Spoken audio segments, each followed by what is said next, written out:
Anne of Green Gables by Lucy Maud Montgomery. Chapter 11. Anne's Impressions of Sunday School. "Well, how do you like them?" said Marilla. Anne was standing in the gable room, looking solemnly at 3 new dresses spread out on the bed. One was of snuffy-colored gingham, which Marilla had been tempted to buy from a peddler the preceding summer because it looked so serviceable.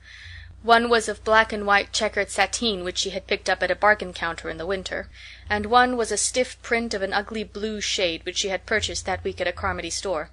She had made them up herself, and they were all made alike, plain skirts fulled tightly to plain waists, with sleeves as plain as waist and skirt, and tight as sleeves could be. "I'll imagine that I like them," said Anne soberly. "I don't want you to imagine it," said Marilla, offended. "Oh, I can see you don't like the dresses. What is the matter with them? Aren't they neat and clean and new?" "Yes." "Then why don't you like them?" They're not pretty," said Anne reluctantly. "Pretty!" Marilla sniffed. "I didn't trouble my head about getting pretty dresses for you. I don't believe in pampering vanity, Anne, I'll tell you that right off. Those dresses are good, sensible, serviceable dresses, without any frills or furbelows about them, and they're all you'll get this summer. The brown gingham and the blue print will do you for school when you begin to go.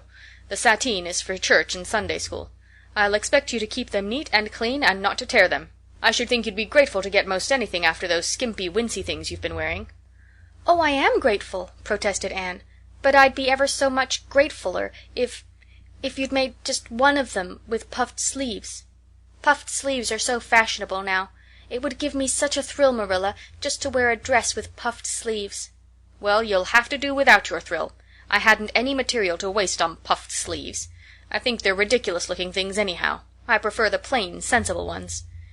"But I'd rather look ridiculous when everybody else does than plain and sensible all by myself," persisted Anne mournfully. "Trust you for that. Well, hang those dresses carefully up in your closet, and then sit down and learn the Sunday school lesson. I got a quarterly from Mr. Bell for you, and you'll go to Sunday school tomorrow," said Marilla, disappearing downstairs in high dudgeon. Anne clasped her hands and looked at the dresses. "I did hope there would be a white one with puffed sleeves," she whispered disconsolately. "I prayed for one, but I didn't much expect it on that account. I didn't suppose God would have time to bother about a little orphan girl's dress. I knew I'd just have to depend on Marilla for it. Well, fortunately I can imagine that one of them is of snow-white muslin, with lovely lace frills and 3 puffed sleeves." The next morning warnings of a sick headache prevented Marilla from going to Sunday school with Anne. "You'll have to go down and call for Mrs. Lynde, Anne," she said. "She'll see that you get into the right class. Now mind you behave yourself properly. Stay to preaching afterwards, and ask Mrs. Lynde to show you our pew. Here's a cent for collection. Don't stare at people, and don't fidget. I shall expect you to tell me the text when you come home." Anne started off irreproachably, arrayed in the stiff black and white sateen, which, while decent as regards length and certainly not open to the charge of skimpiness, contrived to emphasize every corner and angle of her thin figure. Her hat was a little, flat, glossy new sailor, the extreme plainness of which had likewise much disappointed Anne, who had permitted herself secret visions of ribbon and flowers. The latter, however, were supplied before Anne reached the main road, for being confronted halfway down the lane with a golden frenzy of wind-stirred buttercups and a glory of wild roses, Anne promptly and liberally garlanded her hat with a heavy wreath of them.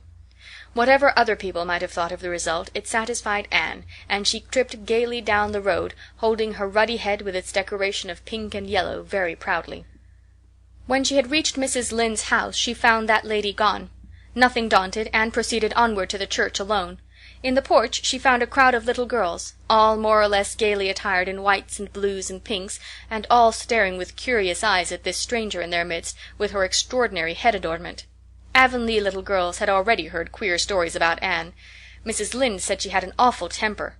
Jerry Butte, the hired boy at Green Gables, said she talked all the time to herself or to the trees and flowers like a crazy girl. They looked at her and whispered to each other behind their quarterlies. Nobody made any friendly advances, then or later on when the opening exercises were over, and Anne found herself in Miss Rogerson's class. Miss Rogerson was a middle-aged lady who had taught a Sunday school class for 20 years. Her method of teaching was to ask the printed questions from the quarterly and look sternly over its edge at the particular little girl she thought ought to answer the question. She looked very often at Anne, and Anne, thanks to Marilla's drilling, answered promptly. But it may be questioned if she understood very much about either question or answer.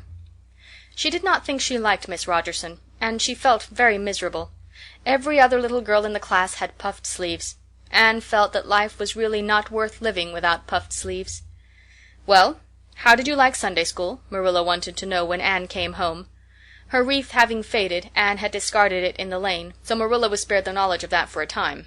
"I didn't like it a bit. It was horrid." "Anne Shirley!" said Marilla rebukingly. Anne sat down on the rocker with a long sigh, kissed one of Bonny's leaves, and waved her hand to a blossoming fuchsia. "They might have been lonesome while I was away," she explained. "And now about the Sunday school. I behaved well, just as you told me. Mrs. Lynde was gone, but I went right on myself. I went into the church with a lot of other little girls, and I sat in the corner of a pew by the window while the opening exercises went on. Mr. Bell made an awfully long prayer. I would have been dreadfully tired before he got through if I hadn't been sitting by that window.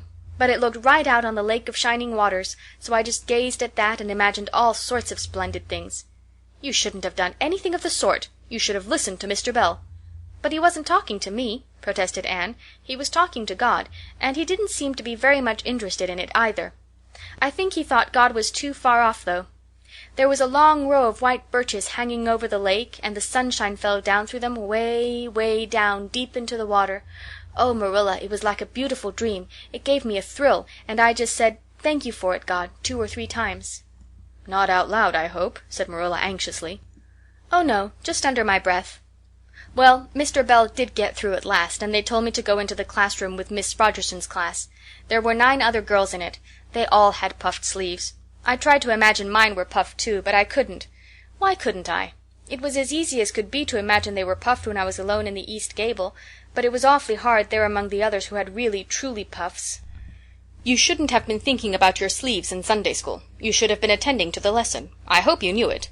"Oh, yes, and I answered a lot of questions. Miss Rogerson asked ever so many. I don't think it was fair for her to do all the asking. There were lots I wanted to ask her, but I didn't like to because I didn't think she was a kindred spirit. Then all the other little girls recited a paraphrase. She asked me if I knew any. I told her I didn't, but I could recite 'The dog at his master's grave' if she liked. That's in the 3rd Royal Reader. It isn't a really, truly religious piece of poetry, but it's so sad and melancholy that it might as well be. She said it wouldn't do, and she told me to learn the 19th paraphrase for next Sunday. I read it over in church afterwards, and it's splendid. There are 2 lines in particular that just thrill me. 'Quick as the slaughtered squadrons fell in Midian's evil day.' I don't know what squadrons means, nor Midian either, but it sounds so tragical. I can hardly wait until next Sunday to recite it. I'll practice it all the week. After Sunday school I asked Miss Rogerson, because Mrs. Lynde was too far away, to show me your pew. I sat just as still as I could, and the text was Revelation's 3rd chapter, 2nd and 3rd verses. It was a very long text. If I was a minister, I'd pick the short, snappy ones. The sermon was awfully long, too. I suppose the minister had to match it to the text. I didn't think he was a bit interesting. The trouble with him seems to be that he hasn't enough imagination. I didn't listen to him very much. I just let my thoughts run, and I thought of the most surprising things." Marilla felt helplessly that all this should be sternly reproved, but she was hampered by the undeniable fact that some of the things Anne had said, especially about the minister's sermons and Mr. Bell's prayers, were what she herself had really thought, deep down in her heart, for years, but had never given expression to. It almost seemed to her that those secret, unuttered, critical thoughts had suddenly taken visible and accusing shape and form in the person of this outspoken morsel of neglected humanity. End of chapter 11.